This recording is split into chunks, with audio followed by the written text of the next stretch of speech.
সুপ্রিয় শিক্ষার্থী, আসসালামু আলাইকুম।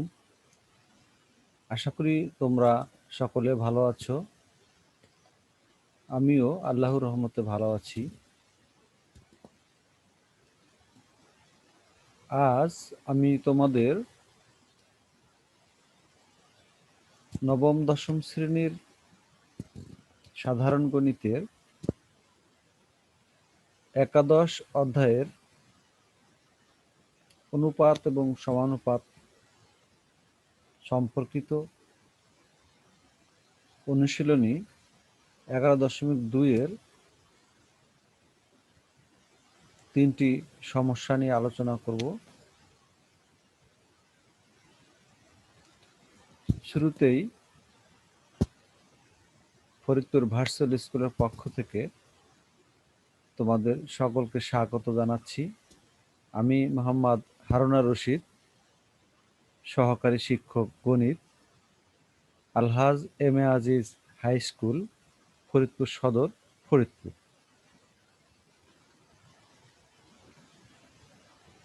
তোমরা হাতে খাতা কলম নিয়ে বসো। প্রথমে যে সমস্যাটির সমাধান করব, সমস্যাটি তোমরা স্ক্রিনে দেখতে পাচ্ছ। একটি ত্রিভুজের পরিসীমা 45 সেন্টিমিটার, বাহুগুলোর দৈর্ঘ্যের অনুপাত 3:5:7, প্রত্যেক বাহুর দৈর্ঘ্য নির্ণয় করো।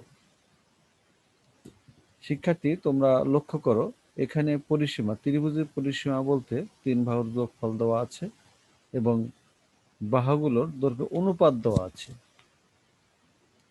আমাদের প্রত্যেকটা বাহুর দৈর্ঘ্য নির্ণয় করতে হবে। চলো সমস্যাটি সমাধান করি। প্রথমে আমরা যেটা দেওয়া আছে সেটা লিখতে পারি এইভাবে: ত্রিভুজের পরিসীমা 45 সেন্টিমিটার এবং বাহুগুলোর দৈর্ঘ্যের অনুপাত হলো 3:5:7। এখানে অনুপাতের রাশিগুলোর যোগফল আমরা লিখতে পারি 3 + 5 + 7 বা 7 + 12 আর 3 15। তাহলে একটি বাহুর দৈর্ঘ্য কত হবে? যেহেতু 3টি বাহুর দৈর্ঘ্য আছে, সমষ্টি দেওয়া আছে 45, তাহলে আমরা লিখতে পারি একটি বাহুর দৈর্ঘ্য 45 এর 15/3 ভাগ। আমরা যদি কাটাকাটি করি বা কাইটে কুটি করি, তাহলে 3 × 15 = 45, অর্থাৎ 45কে 15 দিয়ে ভাগ করলে উত্তর আসবে কত? 3। সেই 3 আর এই 3 গুণ করে হবে 3 × 3 = 9 সেন্টিমিটার। একটি বাহুর দৈর্ঘ্য আমরা পেয়ে গেলাম। শিক্ষার্থী, অপর একটি বাহুর দৈর্ঘ্য হবে 45-এ 15 ভাগের, যে আমরা এখানে দেখতে পাচ্ছি অনুপাতগুলো দেওয়া আছে আমাদের, 45-এর 15-এর 5 বা 3 × 5 = 15, 3 × 15 = 45, 3 আর 5 গুণ করলে 3 × 5 = 15 সেন্টিমিটার। অবশিষ্ট একটি বাহুর দৈর্ঘ্য তোমরা লক্ষ্য করো, আমরা লিখতে পারি 15-এর 15-এর 7 বা 3 × 5 = 15, 3 × 15 = 45, 3 × 7 = 21 সেন্টিমিটার। তাহলে আমাদের এই সমস্যাটির সমাধান অতি সহজেই হয়ে গেল। তাহলে বাহু তিনটির পরিমাণ আমরা পেয়ে গেলাম। শিক্ষার্থী, হয়ে গেল আমাদের একটি সমস্যার সমাধান। চলো আমরা আরো একটি সমস্যার সমাধান করি। আমরা এখন যে সমস্যাটি সমাধান করব তোমরা দেখতে পাচ্ছি স্ক্রিনে, তবু আমি করে দিচ্ছি। অত্যন্ত বাস্তবধর্মী একটি সমস্যা এটি, ক্রিকেট খেলা নিয়ে। দেখো, ক্রিকেট খেলায় সাকিব, মুশফিকুর ও মাশরাফি 171 রান করলো। সাকিব ও মুশফিকের এবং মুশফিকুর ও মাশরাফির রানের অনুপাত 3:2 হলে কে কত রান করেছে? শিক্ষার্থী, এখানে লক্ষ্য করার বিষয়টি হচ্ছে যে দেখো, খেলোয়াড় আছে 3, সাকিব, মুশফিক এবং মাশরাফি। সাকিব এবং মুশফিকের রানের অনুপাত যত, মুশফিক এবং মাশরাফির রানের অনুপাতও তত। একটি এটি একটি লক্ষণীয় বিষয়। চলো আমরা সমস্যাটি সমাধান করি। সমাধান করার আগে আমরা একটি খেলার দৃশ্য দেখতে পাচ্ছি, বাস্তবতার সাথে মিলিয়ে নিচ্ছি আমরা, তোমরা লক্ষ্য করো। তাহলে আমরা লিখতে পারি সাকিব ইস্টু মুশফিক, এদের রানের অনুপাত আছে 3:2। আবার বলছিলাম মুশফিক এবং মাশরাফি এই দুই খেলোয়াড়ের রানের অনুপাতও 3:2। দেখো আমরা লক্ষ্য করছি খেলাটা। তাহলে মুশফিক ইস্টু মাশরাফি এদের রানের অনুপাত 3:2, অর্থাৎ একই অনুপাত। তাহলে আমাদের পূর্বের জানা বিষয় আমরা এখানে একটু কাজে লাগাবো। এই যে যে দুটি অনুপাত দেওয়া আছে, এই দুটি অনুপাতকে আমরা ধারাবাহিক অনুপাতে প্রকাশ করব। তোমাদের নিশ্চয় জানা আছে আমরা এই দুটি অনুপাতকে ধারাবাহিক অনুপাতে প্রকাশ করতে গেলে একটা পদ্ধতি আমাদের জানা আছে। সংক্ষেপে একটা দ পদ্ধতি নামে একটা পদ্ধতি আছে। আমরা একে ধারাবাহিক অনুপাতে প্রকাশ করব এই ধরনের। দেখো 3×9, 3×6, 2×4, এভাবে প্রকাশ করলে ধারাবাহিক অনুপাতে প্রকাশ হবে। চলো আমরা প্রকাশটা দেখি। Mushfiq is to Shakib is to Mushfiqur is to Mashrafe. আমরা দেখো যেটা বলেছি আমি শিক্ষার্থী, ধারাবাহিক অনুপাতে প্রকাশ করার নিয়ম হচ্ছে এই যে দ পদ্ধতি, যেটা 3×9, 3×3, খেয়াল করো 3×3 ইস্টু 3:2, 3×2 এইভাবে। আবার ইস্টু 2×2 বা 2×2। আবার বলি শিক্ষার্থী লক্ষ্য করো 3×3 ইস্টু 3×2 ইস্টু 2×2। এভাবে আমরা ধারাবাহিক অনুপাতে প্রকাশ করতে পারি। তাহলে আমাদের এখানে কত হলো 3 থেকে ইস্টু 3×6 ইস্টু 2×4। তাহলে আমরা ধারাবাহিক অনুপাতটি পেয়ে গেলাম। অনুপাতের রাশিগুলোর যোগফল আমরা কত লিখবো? 9 + 6 + 4, 9, 6, 15, 15 আর 4, 19। আমরা যোগফলটা পেয়ে গেলাম। এখন আমরা কে কত রান করেছে এটা বের করব। তাহলে আমরা বাম পাশে খেলাটাও লক্ষ্য করছি। তাহলে সাকিবের রানের পরিমাণ হবে, মোট রান কিন্তু শিক্ষার্থীর লক্ষ্য করো 171।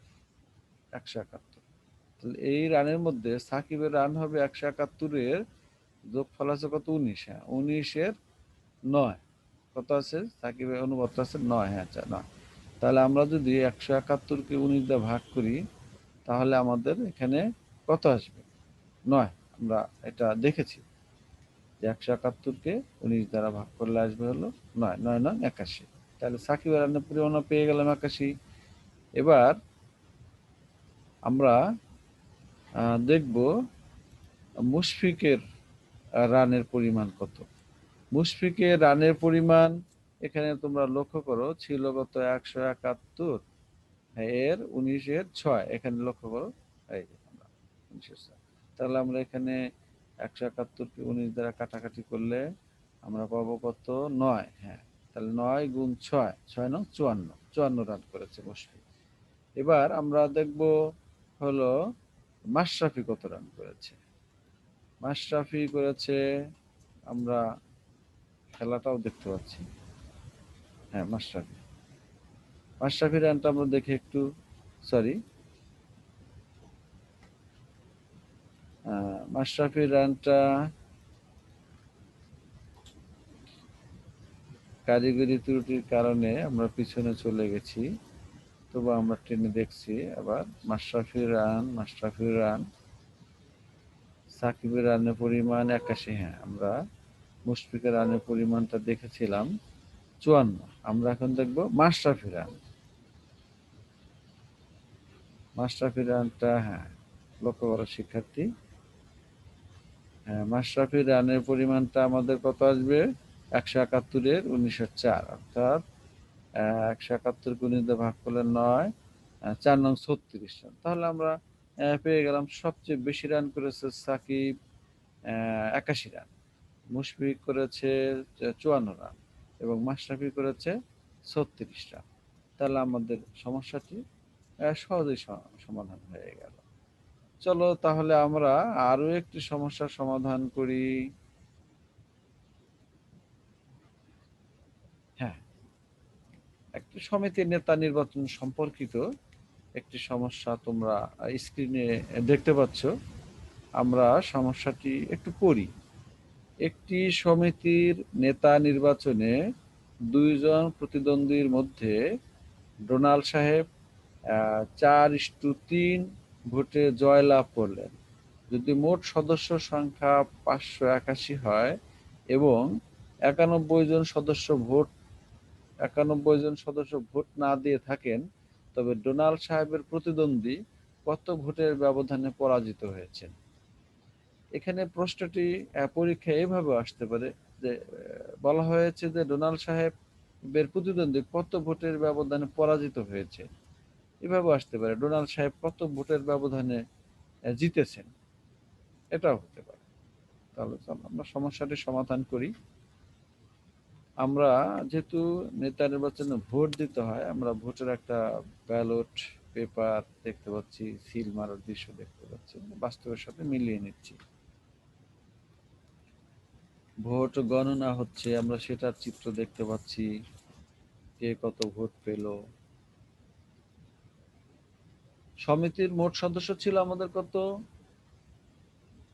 মোট সদস্য ছিল 581, অর্থাৎ 581।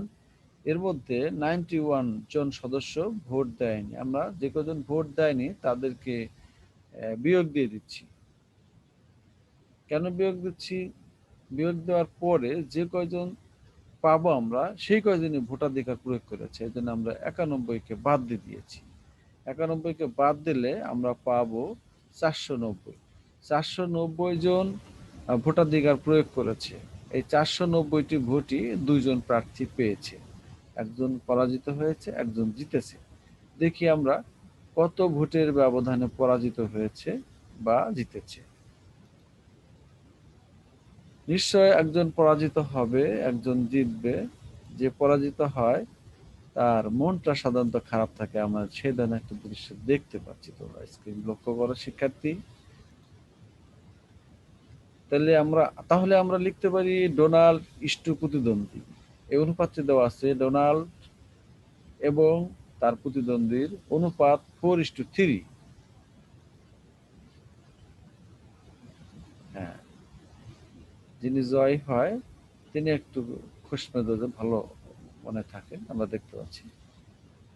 তাহলে অনুপাতে রাশিগুলোর যোগফল আমরা কত লিখবো, 4+3। তোমরা এগুলো জানো, ক্লাস 7 এই ধারণাটা তোমাদের আছে। 7, 4+3 7 অনুপাতের যোগফলটা পেয়ে গেলাম। এবার আমরা দেখি কে কত ভোট পেয়েছে।